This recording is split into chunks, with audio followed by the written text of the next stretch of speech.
രണ്ടോ മൂന്നോ പേർ മാത്രമാണ് എൻ്റെ ഈ വീഡിയോസ് കാണുന്നത്. ഇതിൽ ഞാൻ ഒരിക്കലും സങ്കടപ്പെടുകയില്ല. ഈ രണ്ടോ മൂന്ന് പേർ കാണുന്നവർ നാളെ 2, 4 ആകാം, 4, 10 ആകാം, 10, 20 ആകാം എന്ന വിശ്വാസം കൊണ്ട് തന്നെയാണ് ഞാൻ മുന്നോട്ട് പോകുന്നത്.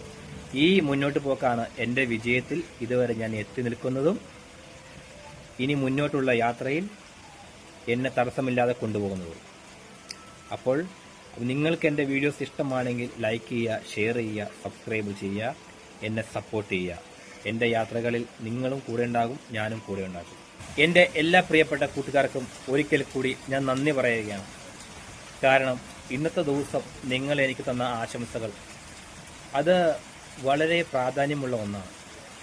പല കാര്യങ്ങളും നമ്മൾ പറയണമെന്നുണ്ട്, പക്ഷെ തുറന്ന് പറയാൻ നമുക്ക് പറ്റുന്നില്ലാത്ത ഒരു അവസ്ഥയിലൂടെയാണ് നമ്മൾ കടന്നു പോകുന്നത്. ഈ സമയത്തും നിങ്ങളെപ്പോലെയുള്ള ആളുകൾ നമ്മളെ ചേർത്ത് നിർത്തുമ്പോൾ നമുക്കുണ്ടാവുന്ന സന്തോഷം വളരെ വലുത് തന്നെയാണ്. ഒരുപാട് കാര്യങ്ങൾ പറയണമെന്ന് ആഗ്രഹമുണ്ട്, പക്ഷേ എന്തോ വാക്കുകൾ ഒന്നും നമുക്കതിൽ ഒതുങ്ങുന്നില്ല.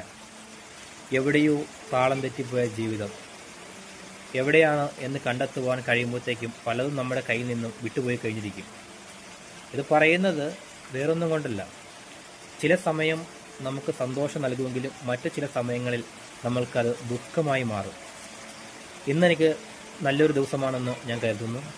ആ ദിവസം നിങ്ങൾ തന്ന സ്നേഹത്തിനും സന്തോഷത്തിനും ഞാൻ നിങ്ങളോട് നന്ദി പറയാൻ വന്നതാണ്. പിന്നെ എൻ്റെ പ്രിയ സുഹൃത്തുക്കളെ, എൻ്റെ വീഡിയോസ് കണ്ടിട്ട് പല ആളുകളും എന്നോട് നല്ലത് പറയുന്നവരുണ്ട്, മോശമായി പറയുന്നവരുണ്ടാകും. എനിക്ക് അവരോടെല്ലാം ഒന്ന് മാത്രമേ പറയാനുള്ളൂ. നിങ്ങൾ ഇതിനെ ഒന്നല്ലെങ്കിൽ ഒരു എൻ്റർടൈൻമെൻറ്റ് പരിപാടിയായിട്ട് കാണുക. അതല്ലാതെ അതിനെ വിമർശിക്കാനും ഇതിനൊക്കെ നടക്കുന്ന നല്ല കാര്യം വിമർശിച്ചോളൂ, കുഴപ്പമില്ല. നിങ്ങൾ എന്ത് വേണമെങ്കിലും പറഞ്ഞാലും എനിക്കത് സങ്കടവുമില്ല. പക്ഷേ നമ്മുടെ എല്ലാം വീടുകളിലിരിക്കുന്ന മാതാപിതാക്കളെയും മറ്റുള്ളവരെയൊക്കെ പറയുന്നുണ്ടല്ലോ, വളരെയധികം വേദനയുണ്ടാക്കും. പക്ഷേ നിങ്ങളുടെ അഭിപ്രായത്തെ ഞാൻ മാനിക്കുന്നു.